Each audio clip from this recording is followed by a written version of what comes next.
Mundo, que claro, en esto de los intercambios y todo, hay tanto chisme, hermano, y tanta bajeza de tomar fotos y hacer fotomontajes. No me interesa a mí nada de eso. Me interesa la parte bíblica, y ahora voy a citarte lo que un joven de la luz del mundo, que verdaderamente te felicito, Aminadab, si estás escuchando este video, porque eres de los pocos miembros de la luz del mundo que plantea su doctrina y en su nick pone su nombre y su fotografía. Los demás, la gran mayoría, son nicks falsos y no sabemos en realidad quién está escribiendo detrás del ordenador. Y no estoy hablando de los disidentes, porque cuando tú sales en contra o descubres que te han engañado en una secta, no puedes hablar abiertamente, y a ti sí te entiendo, porque te van a presionar tu padre, tu madre, tu esposa por ser disidente. Y eso lo entiendo, ¿no? Pero no entiendo a los que militan dentro de la luz del mundo y no dan la cara cuando enseñan su doctrina. Pero mis respetos para ti, Aminadab. Aminadab Guzmán puso un post y dice: ¿y por qué no? ¿No puede haber apóstoles hoy en estos tiempos? Dios es absoluto y no le pide parecer a nadie. Y luego ya él expone su tema, ¿no? Tema: la sabiduría de Dios. La sabiduría de Dios no puede ser limitada por el pensamiento humano, dice Aminadab. Dios es ser único, nadie lo supera, no está sujeto a nada ni a nadie. Él es absoluto en todo. Lucas 11:49, y esta es la parte que quiero explicarle a Aminadab y a todos los que nos están escuchando, porque este texto lo usan para tratar de decir que hay apóstoles modernos, aparte de los 12 y aparte de Pablo. Lucas 11:49, por eso la sabiduría de Dios también dijo: les enviaré profetas y apóstoles, punto y coma, y de ellos a unos matarán y a otros perseguirán, coma, Biblia Reina Valera. Él no pone el contexto, no pone todo lo demás, y ya empieza a explicar: la sabiduría de Dios planeó todas las cosas sin faltar una de ellas, y expresó en una forma contundente, con la expresión futura: les enviaré profetas y apóstoles. Y luego dice así: no se limitó a 12 apóstoles únicamente, dice Aminadab, aunque en su principio ese era el número de los que se conocían como apóstoles, entre ellos Judas Iscariote. Luego dice ya que después el Señor se reconocen a Matías, y hay otro párrafo aquí: pero Dios en su bondad quiso extender su misericordia hacia los gentiles, y en su sabiduría plena ya tenía un destino para dos hombres, uno que aunque judío pero ciudadano romano, es a saber Saulo de Tarso, el cual se le conoció con el nombre de Pablo. Pablo fue llamado al apostolado y Bernabé. Bueno, surge unas preguntas: ¿qué alcanzó? ¿Qué acaso no bastaban los 12 para predicar el evangelio? Si ya existían 12, ¿cuál fue la necesidad de levantar a Pablo y a Bernabé? Dios no está limitado a épocas y tiempo, no está limitado bajo razones humanas ni apegado a letras o escritura alguna. Él sabe lo que hace y por qué lo hace. Porque mis pensamientos no son vuestros pensamientos, ¿no? Y ahora voy a la conclusión. Hoy déjame decirte que Dios en su sabiduría anunció en su presciencia el advenimiento de 3 mensajeros. Él se refiere a Joaquín, a Aarón, se refiere a su hijo Samuel y a su nieto Nazón, ¿no?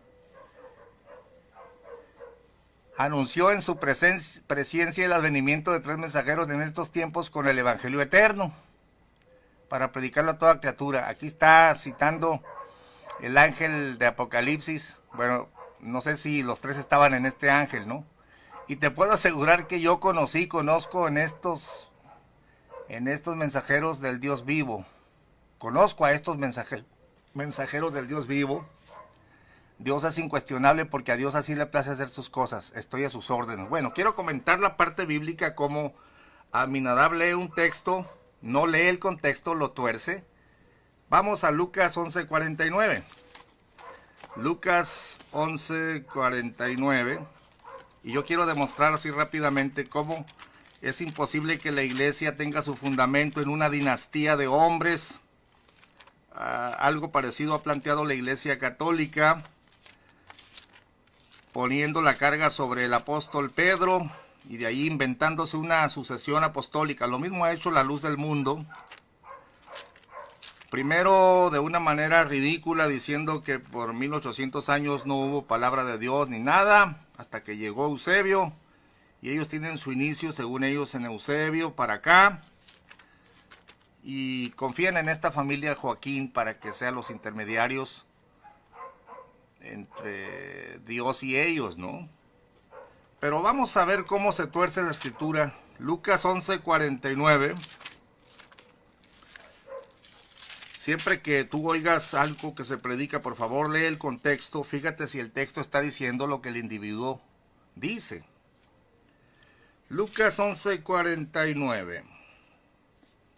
Palabras de Cristo. Por tanto, la sabiduría de Dios también dijo: enviaré a ellos profetas y apóstoles, y de ellos a unos matarán y a otros perseguirán.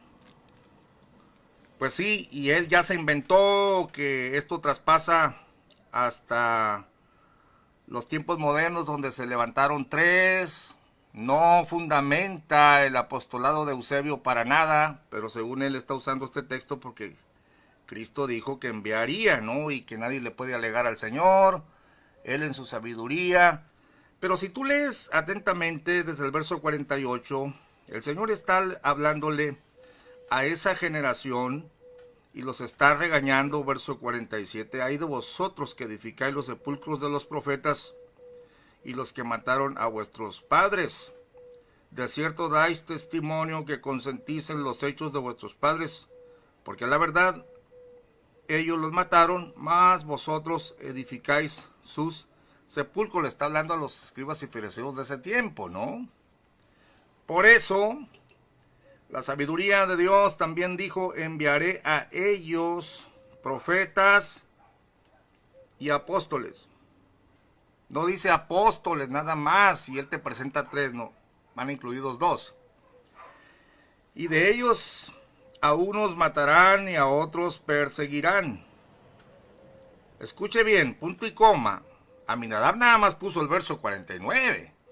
Pero la escritura te sigue diciendo: para que de esta generación, hablando de la generación de Cristo, sea demandada la sangre de todos los profetas, que ha sido derramada desde la fundación del mundo, desde la sangre de Abel hasta la sangre de Zacarías, que murió entre el altar y el templo. Así os digo que será demandada de esta generación. Entonces, estos profetas y apóstoles que el Señor enviaría se está refiriendo a ellos, se está refiriendo a los 12, se está refiriendo a Pablo. Mira, cuando quieras determinar lo que un texto te está diciendo, busca los pasajes paralelos, por amor de tu alma. Mira lo que consignó Mateo. Vamos a Mateo 23. Y a mí sí me interesa la escritura, hermanos. Me interesa ver cómo lo entiende, cómo lo plantea la persona. Porque la escritura es la escritura. Mateo 23, las mismas palabras, el mismo suceso, pero el pasaje paralelo termina por sacarte de dudas. Mateo 23. Fíjense bien, desde el verso 33. Es el mismo relato, pero ahora consignado por Mateo. Serpientes, generación de víboras, ¿cómo evitaréis el juicio del infierno? Por tanto, he aquí yo envío a vosotros, anota por favor, profetas y sabios y escribas. Ya incluye sabios y escribas, y no dice apóstoles. Y de ellos a unos mataréis y crucificaréis, y a otros de ellos azotaréis en vuestras sinagogas. Se está refiriendo ahí a los 12 que va a enviar. Se está refiriendo a Pablo, se está refiriendo a los profetas, a los predicadores como Esteban, que lo mataron después. No se está refiriendo a quien te enviaría en tiempos modernos, unos aparte de los 12. A unos crucificaréis, y creo que a Pedro, dice la historia o la tradición, que fue crucificado. Cristo dijo, cuando seas más viejo, otro te ceñirá. Yo no sé si crucificarían a Aarón, o si crucificaron a Samuelito, o si van a crucificar a Eusebio. Perdonen, pero se juega con los textos y la gente que no sabe dice, mira, aquí están autorizados los apóstoles modernos. No, señor. Pero sí le dijo el Señor a Pedro, cuando seas más viejo, extenderás tus manos, y el escritor sagrado pone, esto dijo dando a entender con qué muerte había de morir. Es decir, sería crucificado. A otros de ellos azotaréis en vuestras sinagogas y perseguiréis de ciudad en ciudad. Se está hablando de la predicación, por supuesto, a los judíos, y se está hablando de la zona de Israel. No se está hablando de apóstoles modernos, más allá de los 12, por favor. Porque la amenaza es para esa generación, verso 35, para que venga sobre vosotros toda la sangre justa que se ha derramado sobre la tierra, desde la sangre de Abel el justo hasta la sangre de Zacarías, hijo de Baraquías, el cual matasteis entre el templo y el altar. De cierto os digo que todo esto vendrá sobre esta generación. Jerusalén, Jerusalén, que matas a los profetas y apedreas a los que son enviados a ti. Obviamente se refiere a los 12 y a toda la zona de Judea. Bueno, queda claro que Aminadab ha sacado de contexto las palabras y al final concluye que por eso tiene base para creer en 3 hombres modernos de Guadalajara, que es una dinastía en los cuales él dice, pues yo conozco a los enviados de Dios, ¿no? Bueno, eso ya es otra cosa, porque no ha demostrado nada y ha torcido un texto, y que para beneficio de todos nuestros hermanos les estoy explicando, para los que no saben, cómo sacan de contexto las palabras de Cristo